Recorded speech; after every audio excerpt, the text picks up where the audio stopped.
Bonjour tout le monde, c'est Séverine du site vertigedemavie.com. J'espère que vous allez bien. Je suis dans un parc dans ma ville de Lausanne. C'est assez difficile au fait de trouver un coin en fait à Lausanne où il n'y a pas de bruit. Donc j'espère que voilà que vous m'entendez bien. Vous voyez des fois des petits joggers passer, c'est normal. Alors j'avais envie de répondre au fait aujourd'hui à une question en fait qu'on m'a posée, à savoir quelles étaient mes astuces pour passer par-dessus une crise d'angoisse ou par le fait au fait de essayer de ne pas la déclencher. Alors les astuces, comme je l'ai déjà dit, il n'y a pas de baguette magique. Ok, donc chacun fait un petit peu comme il le sent.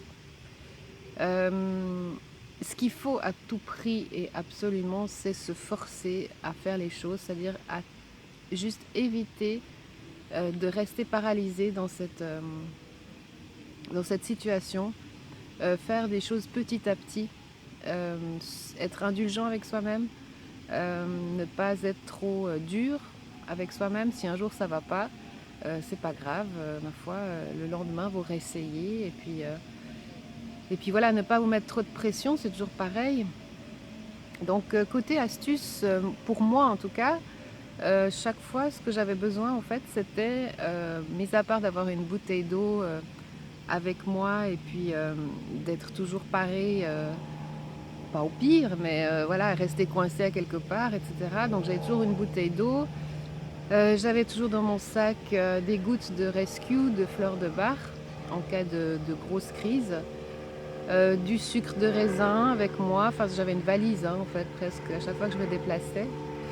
Et les astuces, pour ma part en tout cas, ce qui a été bien et ce qui continue en fait à être important dans ma vie, c'est tout ce qui est musique. Donc il était très rare que je sorte à pied sans MP3 sur les oreilles. Donc je vous le conseille peut-être, hein, moi ça me permet de m'évader au fait à chaque fois et de prendre au fait la vie un petit peu plus, de manière un petit peu plus légère. C'est ça hein, la clé un petit peu de la guérison de l'agoraphobie, c'est qu'il faut arriver au fait à... C'est facile à dire comme ça, mais il faut arriver à prendre ça un peu à la rigolade, à se dire, voilà, dédramatiser au fait la situation, à se faire confiance encore et toujours, et puis à ne pas craquer, à ne pas lâcher.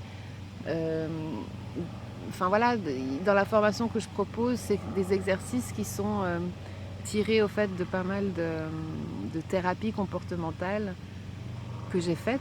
Et en effet, c'est des exercices de confrontation. C'est à chaque fois, je devais faire quelque chose. Et la semaine d'après, chez ma psy, chez ma thérapeute, on devait en parler, voir comment ça s'était passé, etc. Donc, c'est vraiment hyper dur parce qu'on se dit, j'ai une personne qui m'a dit, mais je comprends pas, ça sert à quoi de faire 300 mètres dehors de ma maison un jour et puis un autre jour 400 mètres, c'est pas ça qui va guérir mon agoraphobie. Mais oui, parce qu'il faut donner les bonnes informations à votre cerveau. Il a été privé d'informations logiques et rationnelles pendant un certain temps. Et maintenant, il faut le réadapter. Donc, il faut vraiment lui transmettre petit à petit les infos et se dire mais je suis capable de faire. Voilà, je suis pas bien, j'arrive pas à sortir de chez moi. Qu'est-ce que je fais? Est-ce que je reste chez moi? En fait, la solution, c'est toujours la même. Plaisir, douleur. Ça peut être une astuce de plus.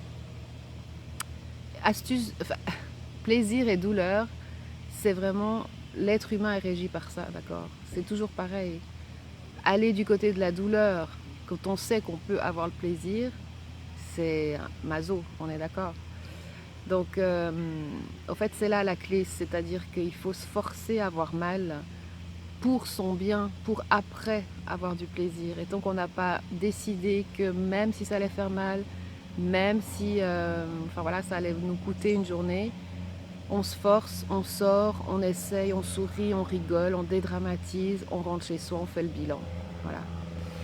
La capsule, d'habitude je fais des capsules de 2-3 minutes, donc là je voulais vous en faire une un petit peu plus longue.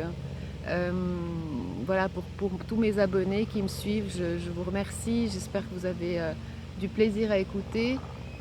Et surtout, envoyez-moi vos questions, n'hésitez pas. C'est vraiment important que moi qui ai passé par toutes ces années d'agoraphobie, c'est vrai que ça fait déjà 4 ans maintenant que je suis guérie. J'ai encore, qu'on m'a demandé dernièrement, est-ce que j'avais encore des symptômes. J'ai encore de temps en temps des petites crises d'angoisse qui arrivent, oui, parce que je reste une personne hypersensible, parce que la vie fait que c'est pas tous les jours rose, tout est beau, tout est nickel. Donc oui, je suis quelqu'un de, je pense, d'angoissé de naissance. Non, c'est pas vrai de dire ça. Ça, c'est des croyances limitantes qui ne servent à rien.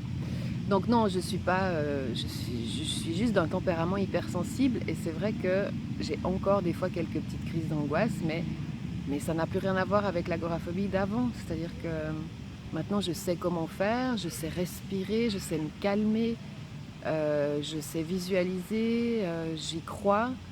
Euh, voilà, je me force. Si ça va pas, bah, je suis sympa avec moi. Je me dis, bah tant pis, un autre jour. J'arrête de me mettre une pression pas possible d'être parfaite. Parce que pendant 15 ans, j'ai essayé d'être parfaite. Donc voilà, c'était un petit bout de témoignage pour vous dire, ben oui, côté astuce, il y a plein de choses à faire. Chacun doit trouver ses petites choses, ses petits gris-gris pour avancer. Et voilà, moi je vous souhaite une excellente journée. Je vous embrasse très fort. Prenez soin de vous. N'hésitez pas à m'envoyer vos questions pour une prochaine capsule. Et puis voilà, si vous voulez vous abonner à ma newsletter, bien entendu, vous recevrez le e-book gratuit de 13 pages, les 5 clés pour sortir de l'agoraphobie. Et vous me retrouvez sur ma chaîne YouTube. Donc n'hésitez pas, partagez, likez, transmettez plein de choses autour de vous, si ça vous parle, si vous connaissez quelqu'un qui a été agoraphobe ou qui est agoraphobe. Je vous fais des gros bisous et puis je vous dis à bientôt. Bonne journée, ciao.